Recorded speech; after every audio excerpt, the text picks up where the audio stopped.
Bienvenue Stop Invest, la chaîne des top d'investissement. Ici, on parle essentiellement d'entreprises de qualité. Pourquoi les investisseurs se trompent sur l'IA et les logiciels? Ceci est une note d'analyse sectorielle disponible pour les abonnés du service Top Premium Infinity. Je rappelle que pour le service Top Premium Infinity, jusqu'au 30 du mois de novembre, vous pouvez y adhérer présentement et le prix augmente tous les jours. Donc, si vous êtes un abonné du service Top Premium Infinity, vous avez sans doute reçu cette analyse en date d'aujourd'hui. Sur une cinquantaine d'entreprises également, on fait des analyses sectorielles. Les analyses sectorielles sont basées sur la lecture des rapports financiers et l'écoute des conférences calls sur des entreprises leaders sur une sous-industrie très particulière. Et là, on va parler des logiciels. Mais quel type de logiciel? Logiciel d'application. Un logiciel d'application ici fonctionne grâce à un logiciel système. Et un logiciel système, exemple, Apple iOS ici, ou bien Microsoft Windows, ok, et un logiciel d'application ici, exemple Salesforce, Adobe, ou même Teams, ce genre de choses-là, ok. Donc vous avez des entreprises qui ont à la fois des logiciels système et des logiciels d'application. Ça existe également. Alors pourquoi je suis optimiste dans ce secteur d'activité en date d'aujourd'hui? Je vous donnerai mes raisons, d'accord, premièrement. Ensuite, on regardera ici les risques. On parlera des éléments à surveiller. Et avec toutes ces informations-là, qu'est-ce qu'un investisseur fera concrètement? Et donc, la note d'analyse ici, elle est pratico-pratique. Donc, elle est actionnable de manière générale. Ça veut dire ici qu'à la fin de la note d'analyse, je sais à peu près quoi faire. Et je ne vous demande pas d'aller faire cela. Ok? Ceci n'est que mon avis et non un conseil d'investissement. Comme d'habitude, je me réserve le droit de me tromper. Et comme d'habitude, doutez de tout. Recherchez vous-même ces informations-là. Ok? Vous voulez faire de l'analyse du stock picking sérieusement? C'est ça qu'il faut faire. Lire les rapports financiers, écouter les conférences calls. C'est trop compliqué, tu achètes un ETF et tu restes tranquille. Point barre. Maintenant, les 12 prochains mois s'annoncent décisifs pour le secteur des logiciels d'application. Contrairement aux inquiétudes qui agitent les investisseurs, une analyse approfondie révèle une perspective fondamentale positive pour ce segment stratégique. Cet optimisme repose sur des fondamentaux solides, à savoir l'adoption croissante de l'intelligence artificielle, des opportunités de monétisation émergentes et une reconnaissance accrue de la valeur que l'IA apporte aux entreprises. Certes, deux facteurs pèsent sur le sentiment du marché, comme la crainte que l'IA ne cannibalise le modèle SaaS traditionnel et un ralentissement perceptible du marché du travail. Mais la demande globale reste saine et les marges se maintiennent grâce à une discipline rigoureuse des coûts. Alors, pour comprendre cette dynamique positive, il faut d'abord examiner où se situe l'industrie dans son cycle d'évolution. Une entreprise vit et un secteur d'activité également vit et meurt de temps en temps, ou bien parfois il ne meurt pas, mais il se transforme de manière générale. OK? Le secteur des logiciels traverse, et quand je parle de logiciels d'application, traverse actuellement une phase de transformation majeure pilotée par un seul impératif, l'IA. Cette priorité n'est pas anodine. Elle figure au sommet de l'agenda des dirigeants du secteur, façonnant les stratégies d'investissement et de développement produits. Cet élan technologique se combine favorablement avec des perspectives macroéconomiques encourageantes. Les anticipations d'une baisse prochaine des taux d'intérêt alimentent l'optimisme concernant les budgets informatiques pour 2026. Ces budgets informatiques, élément vital pour le secteur des logiciels, devraient rester robustes dans un environnement de taux plus bas, stimulant ainsi les achats de solutions entreprises. Ça vaut également pour les entités dans le consulting, etc. Je dis ça, je ne dis rien. Au-delà du contexte macroéconomique, le secteur bénéficie aussi d'une rigueur opérationnelle acquise au cours des 2 dernières années. Allez vérifier si je me trompe. Les entreprises de logiciels ont considérablement amélioré leur discipline en matière de coûts et d'optimisation des dépenses. Et je suis sûr que je ne me trompe pas. En tout cas, les leaders l'ont fait. Donc, cette gestion austère de la profitabilité crée un paradoxe productif. Même face à la nécessité d'investir massivement dans l'innovation en matière d'IA pour rester compétitifs, les éditeurs de logiciels parviennent à maintenir des marges saines. Incroyable. Mais comment l'IA se traduit-elle concrètement en opportunité de croissance? Parce que c'est bien de dire croissance, mais comment? La réponse réside dans 3 dimensions complémentaires qui renforcent mutuellement la demande de logiciels. En premier lieu, Les investissements directs dans les outils d'IA et le développement d'applications dédiées constituent le principal moteur de croissance du secteur. Cette dynamique n'est pas abstraite, elle se manifeste par une reconnaissance croissante de la part des entreprises clientes de la valeur ajoutée tangible que l'IA apporte à leurs activités. Les clients de ces différentes entités reconnaissent déjà la valeur ajoutée de l'IA dans leur process. Donc cette reconnaissance ouvre la voie à de nouvelles opportunités de monétisation pour les éditeurs de logiciels qui peuvent désormais proposer des fonctionnalités et des services des fonctionnalités et des services IA à leurs clients. Le résultat est mesurable. Je dis bien mesurable, c'est-à-dire qu'une entreprise en date d'aujourd'hui ne doit pas vous dire que on est encore en train de réfléchir, c'est déjà mesurable. L'adoption d'IA stimule la demande de solutions SaaS, génère des transactions plus importantes et augmente la consommation globale des services. D'accord? Les entreprises leaders ont ce genre de pattern. Je dis bien, les entreprises leaders ont ce genre de pattern.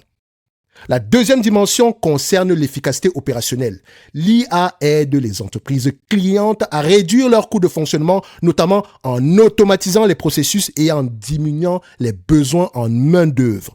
Face à cette réalité, les directeurs informatiques s'appuient davantage sur les solutions logicielles pour adapter l'échelle de leurs opérations, stimulant ainsi la demande de logiciels d'entreprise à court et moyen terme. Fait encore plus pertinent, les éditeurs de logiciels appliquent cette même logique en interne, en déployant leurs propres outils d'IA pour réduire leurs dépenses et améliorer leur rentabilité. Oh, comme par magie! Cette dynamique positive s'étend à une troisième dimension, souvent sous-estimée, à savoir la résilience des plateformes SaaS établies.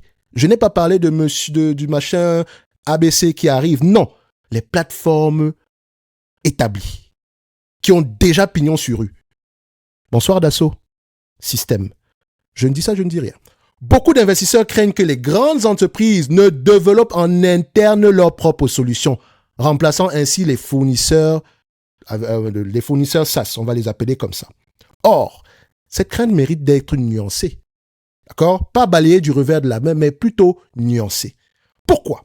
Et c'est à ce niveau-là que l'avantage concurrentiel est important. Et je rappelle que dans le cadre toujours de la promotion de l'ouverture du Top Premium Infinity, donc cette promotion se termine au 30 du mois de novembre, bienvenue à ceux qui nous ont rejoints, et pour ceux qui réfléchissent encore, tout est en description de la vidéo, nous allons également parler de l'environnement concurrentiel. Donc ceci, c'est l'analyse sectorielle. On parlera de l'analyse concurrentielle dans ce secteur-là, des logiciels de manière générale. Ne vous inquiétez pas.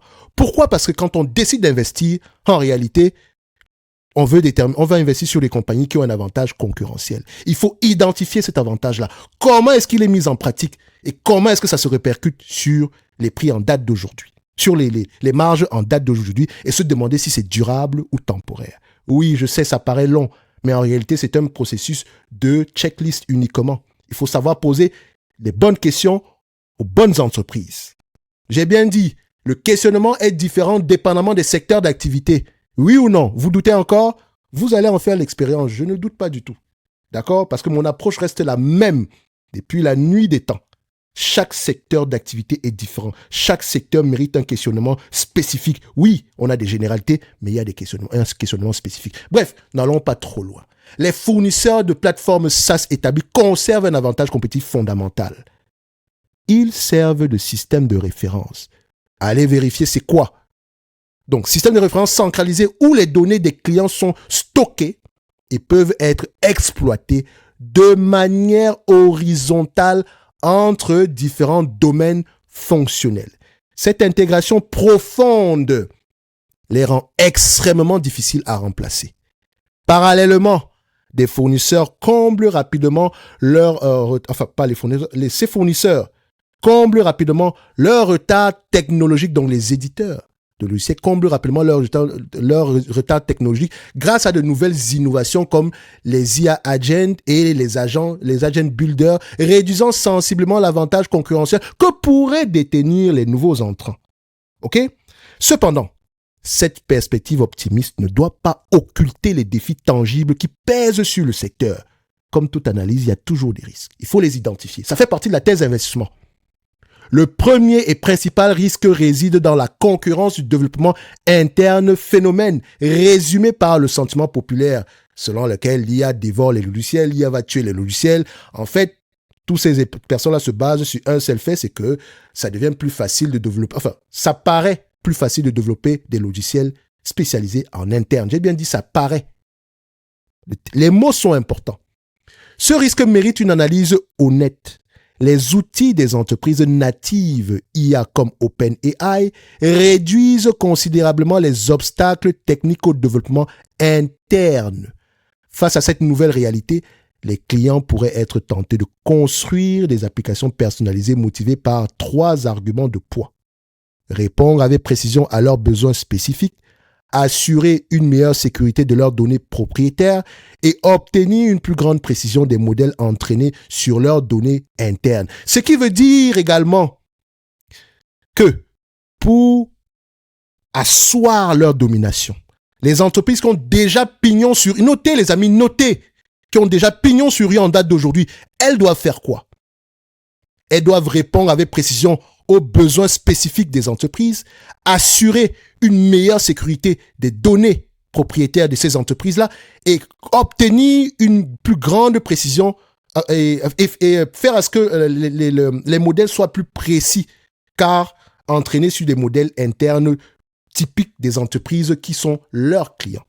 Donc, Dassault Systèmes, CRM, Adobe, voici les éléments sur lesquels ils doivent également travailler. Ou bien continuer à s'améliorer. Et quand on parle de sécurité, bonsoir, cybersécurité. Je dis ça, je ne dis rien. Je continue. Alors, je rappelle que les éléments dans le secteur de la cybersécurité, ici on parle plutôt des logiciels systèmes. D'accord? Je n'ai pas d'analyse sectorielle sur la cybersécurité. Non. Je les mets tous dans les logiciels systèmes ici. OK? Ce qui veut dire que je reste optimiste de manière générale sur ce secteur d'activité. OK? Donc, ce risque existe et ne doit pas être ignoré. Le deuxième risque majeur provient du marché du travail. Un ralentissement du marché de l'emploi constitue une menace directe pour les revenus du secteur SaaS. Ah oui? Comment? Nombreuses sont les solutions logicielles, notamment dans le segment des applications, logiciels d'application ici, qui facturent selon un modèle par utilisateur. Seat-based subscription. Seat-based subscription, si vous voulez. Donc, abonnement par utilisateur. Une entreprise de 10 employés, tu paieras 10 places. Et si tu es de plus en plus efficient, bien le marché du travail est un peu difficile, etc. Bref, si l'activité est un peu compliquée et que tu vires 5 personnes, tu ne paieras pas pour 10 places, tu paieras pour 5 places. Et donc, ça réduit le chiffre d'affaires global. Ça, c'est un risque. OK? On pourra dire que c'est un risque temporaire. Donc, dans un contexte de réduction d'effectifs ou de ralentissement des embauches, ces modèles de revenus pourraient subir des pressions significatives. OK? Alors, pour naviguer cette période charnière, les investisseurs doivent rester vigilants à 3 catégories de signaux critiques. On a parlé des éléments positifs. On a parlé des éléments négatifs. Maintenant, qu'est-ce qu'il faut surveiller pour vérifier que la tendance va dans notre sens? D'accord? Comme je l'ai dit, c'est un travail de fond, les amis. Vous n'avez pas le temps de le faire, on le fait dans le Top Premium Infinity. Et vous pouvez vous-même aller double vérifier l'information. D'accord? Je dis bien, vous pouvez aller double vérifier l'information. Les affirmations. OK? So, le premier ensemble concerne la visibilité des revenus futurs mesurés par 2 indicateurs clés. Premièrement, la croissance des RPO, Remaining Performance Obligation, essentiellement des revenus contractuels garantis, et le terme garanti devrait être entre parenthèses. On l'a bien vu avec Oracle. Mais qui a commandé? OpenAI. Si elle n'a pas d'argent, ça va être compliqué.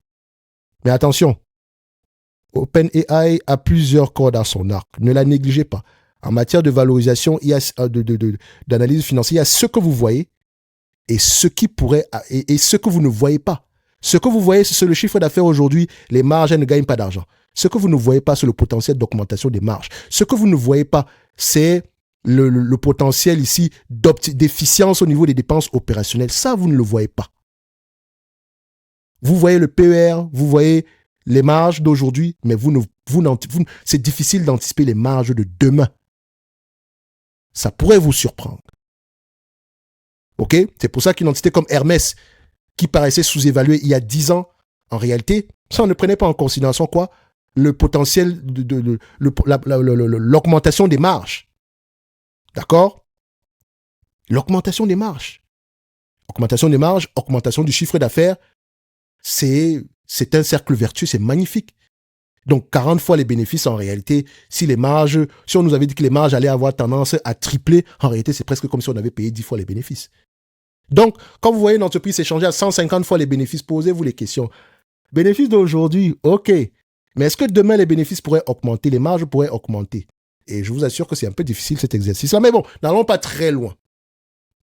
Comme d'habitude, j'essaie de bien expliquer les choses ici. J'espère que j'y arrive. D'accord? Laissez-moi savoir. Un like, un abonnement, un commentaire. Ça fait plaisir, les amis. Faites encore quoi? Vous n'avez pas encore rejoint le Top Premium Infinity? C'est à ça que ça ressemble une note d'analyse sectorielle. OK? Maintenant, après cette note d'analyse sectorielle, vous serez prêt. Vous allez voir le secteur des logiciels autrement. En tout cas, vous aurez une nouvelle perspective.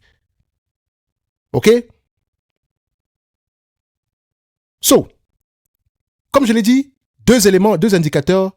Donc, comme premier ensemble, la croissance des RPO et la durée moyenne des contrats sont à surveiller. Si les RPO diminuent, n'allons même pas très vite, un ralentissement des RPO ou un raccourcissement des durées de contrat signalerait que la concurrence de l'IA ou les vents contraires macroéconomiques commencent à éroder la confiance des fournisseurs SaaS quant à leurs revenus futurs. Le deuxième ensemble concerne le contexte macroéconomique, en particulier la trajectoire des taux d'intérêt et la santé des budgets informatiques des entreprises. Ça, c'est ce que l'entreprise ne peut pas fonctionner. Une entreprise comme Salesforce ne peut pas contrôler cela. OK? Tout ce qu'elle peut contrôler, je l'ai mentionné plus haut. Ce qu'elle ne peut pas contrôler, c'est ceci. Taux d'intérêt, rétrécissement ici des budgets informatiques. Ça sont des éléments temporaires. Et donc, une entreprise doit avoir la capacité de souffrir. Donc, les baisses de taux anticipées pour 2026 soutiennent l'optimisme actuel porté par le marché. Toutefois, si les taux restent élevés contrairement aux prévisions, les budgets informatiques pourraient s'avérer plus contraints que prévu, retardant potentiellement les initiatives d'IA et le ralentissement des achats de logiciels. Le troisième ensemble porte sur la santé du marché du travail lui-même. Des indicateurs tels que la création d'emplois doivent être surveillés de près.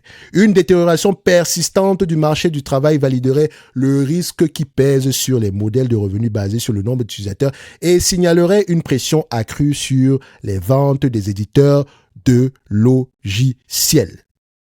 Maintenant, après tout ceci, qu'est-ce qu'on peut dire en matière d'investissement? Okay? Pour quelqu'un pour quelqu'un qui rentre dans la catégorie d'un investisseur rationnel et discipliné. Alors, rationnel entre parenthèses, discipliné entre parenthèses, ok? Alors, en synthèse de cette analyse, une approche tactique s'impose pour les investisseurs. Et ça, c'est mon avis. De toute façon, tout ce que j'ai raconté, ce n'est que mon avis. J'ai lu, j'ai écouté les conférences, voici ce que moi j'ai réussi à pondre comme analyse. Et comme je l'ai dit, doutez de tout, allez vous-même vérifier l'information. Ok? Et faites-vous votre propre avis ici. Et si vous voulez renchérir à peu près par rapport à ce qu'on a dit, sentez-vous libre de le faire en description de la vidéo. Parlons d'analyse fondamentale, c'est ça qu'on fait. OK? Donc, une surpondération, et ça, c'est ce que je préconise. Ce n'est pas un conseil d'investissement, c'est une suggestion, d'accord? Même si la frontière est d'accord? Ça veut tout simplement dire que je suis optimiste de manière générale, donc je surpondère, mais de manière sélective dans ce secteur. D'accord? On ne surpondère pas seulement, mais ça doit être combiné avec une vigilance extrême concernant la divergence de performance entre les leaders et les autres acteurs. Cette stratégie se traduit concrètement selon 3 principes directeurs. 1.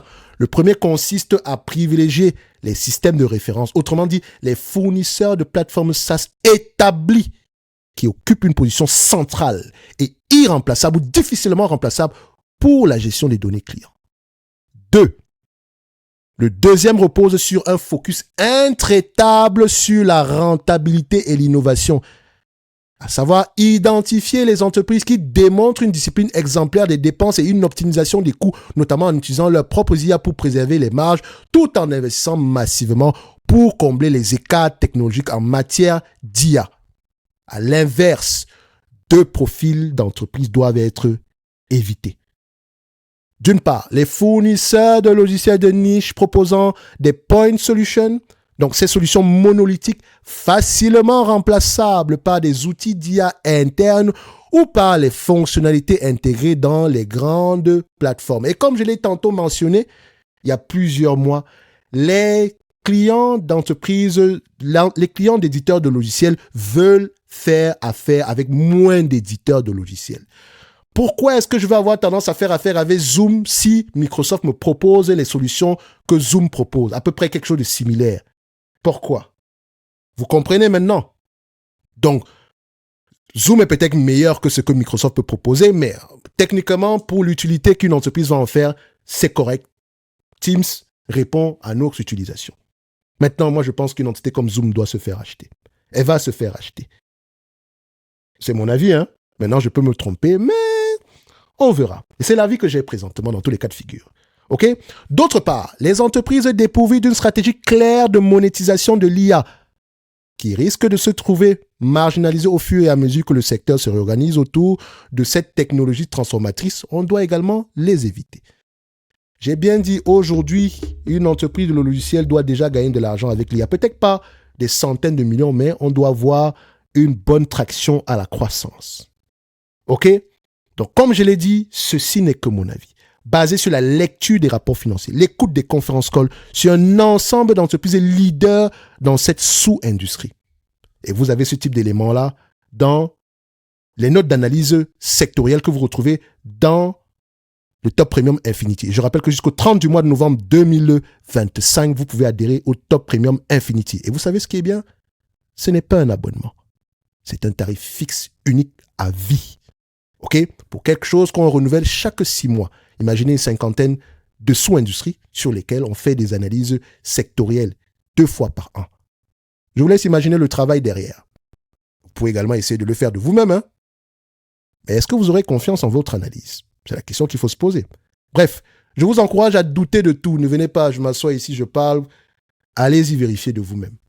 OK? Allez-y vérifier de vous-même. Et je rappelle que je vais parler des 12 prochains mois. Ce qui veut dire que dans 6 mois, je pourrais changer d'avis. Et je ne viendrai pas vous dire que j'ai changé d'avis. Je connais les risques. Et d'ailleurs, je suis investi sur certaines entreprises dans ce secteur d'activité. Et j'ai parlé de certaines industries ici qui pourraient être... Constellation Software. Demandez-vous si elle ne propose pas des solutions monolithiques. Je n'ai pas dit que c'est le cas. Hein. Demandez-vous. Mais il y a également un avantage dans cette compagnie-là. N'allons pas trop vite, j'en parlerai dans une autre analyse prochaine. Bref, bienvenue à ceux qui nous ont rejoints dans le Top Premium Infinity. Courage à ceux qui patientent encore. Toutes les informations sont en description de la vidéo. Et si vous regardez cette vidéo le 12 du mois de novembre, ou bien, non, si vous regardez cette vidéo après le 13 du mois de novembre, c'est normal que le prix augmente. Parce que jusqu'au 30 du mois de novembre, le prix du Top Premium va augmenter. Et on se voit ce soir pour le live. On a un live où on pourra en débattre de manière générale.